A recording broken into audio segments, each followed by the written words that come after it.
1945. Winston Churchill, in a cable to President Truman, said, "I view with profound misgivings the descent of an iron curtain between us and everything to the eastward." So, 4 years later, the North Atlantic Security Pact was signed, and NATO, the North Atlantic Treaty Organization, was born. Its headquarters, Paris. 1955. Western Germany was invited to become the 15th member of NATO. And on NATO's 11th anniversary, it's a German band that leads the International Guard of Honor. Germany's contribution to NATO, 12 divisions, all under the direct command of NATO. Here, German troops march with men from Britain, the Netherlands, Canada, and Belgium. A great part of Central Europe is mountainous, and to defend it, trained mountain troops are needed. Young German recruits take their oaths in the shadow of the War Memorial at Mittenwald. Everybody knows Germany's military history, but there was no enthusiasm among the younger generation to join a new German army even under NATO. It needed years of persuasion before Germany was ready to shoulder her responsibility with the rest of the free world. Compulsory military service was introduced. Mountain troops need mountain transport, and that means mules, not for riding, but to carry arms, food, and equipment.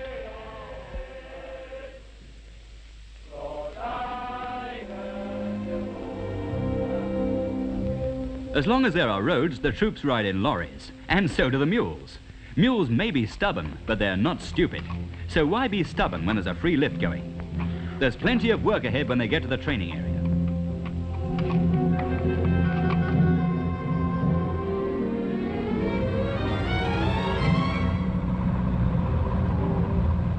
When the going gets too tough for the lorries, the mules take over. Mules are a cross between a male donkey and a female horse. They are ideally suited for carrying loads in mountain territory, as they combine the patience, endurance, and sure-footedness of the donkey with the strength and courage of the horse. These particular mules come from Italy.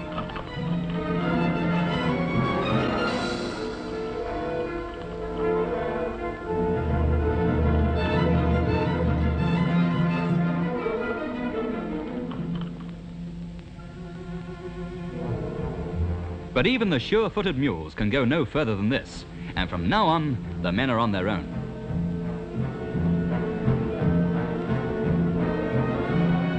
When a ravine like this has to be crossed, it's up to the mountain engineers to construct a footbridge.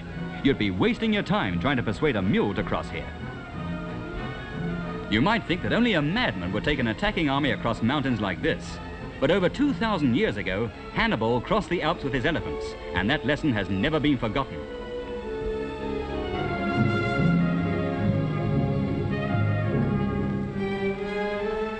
Soon the troops have reached the vast snowfield, and here their day's training begins in earnest.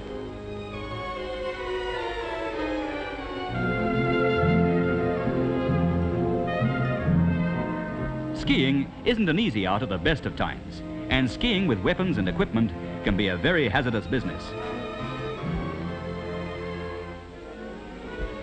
If you're lucky, you might get a lift up the mountain from a passing helicopter.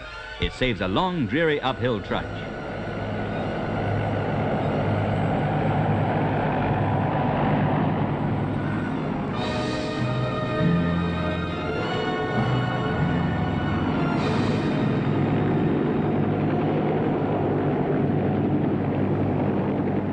But of course, taking a lift up has the disadvantage of getting you into battle just that much sooner.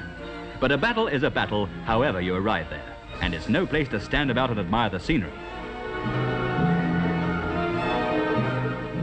We're still not at the top. This mountain seems to go on forever. When you come to a bit you can't climb up honestly, you bang a piece of ironmongery into a convenient crack, tie a loop of rope onto it, and you've got yourself a foothold. On the really sticky bits, the men move one at a time, the others on the rope acting as anchors in case of a slip. But where the going is easier, the rope of men climb together.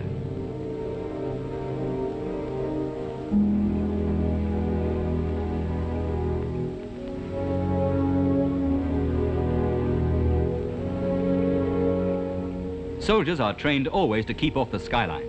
But skylines are everywhere on mountains, and risks have to be taken.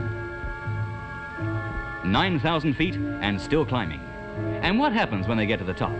Well, what goes up must come down. This is known as abseiling. It's not as hard as it looks, once you've got used to the idea of leaning out backwards over space.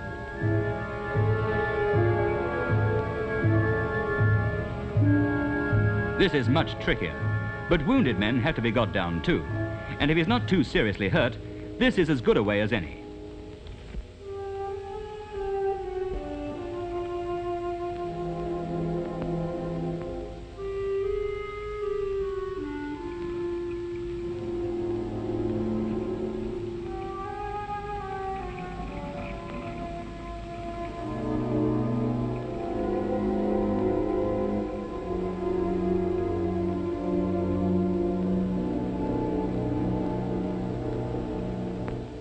For seriously injured men, a rescue appliance called an Akia is used.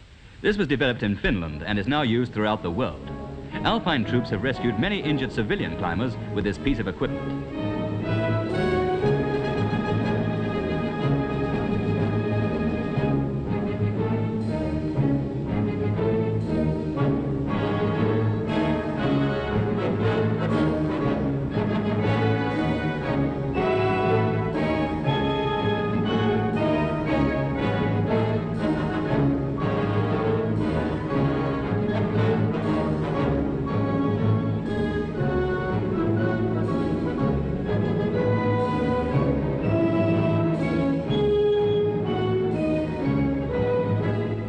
Injured climbers die as often from shock and exposure as from their injuries.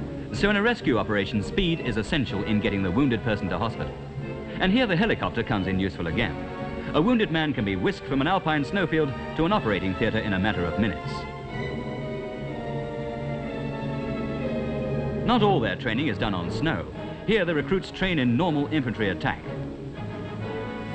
watched by critical observers from the French and German armies.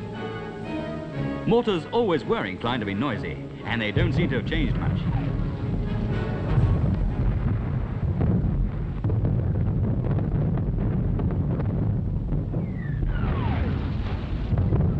When the enemy position has been nicely softened up with mortar fire, it's time to go into the attack. And now it's the enemy's chance to get some of their own back. Their period of compulsory military service lasts for 12 months. It isn't really long enough to train a soldier, but few people in Germany today would agree to more. They're very young, these men. A conscript army always is. Perhaps they're too young to find it ironical that some of the weapons they're handling so skillfully were manufactured in Israel.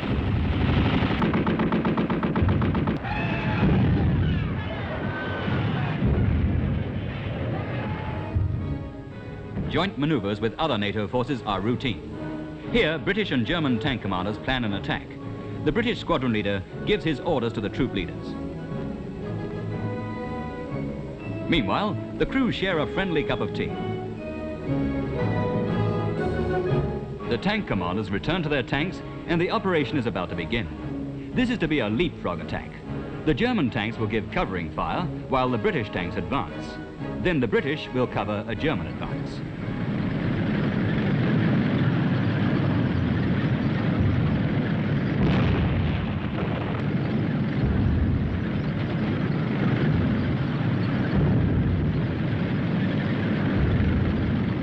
So today, the heirs of the Desert Rats and the Afrika Korps work together for their mutual defense. No one suggests this work is particularly noble, but few doubt that it's necessary.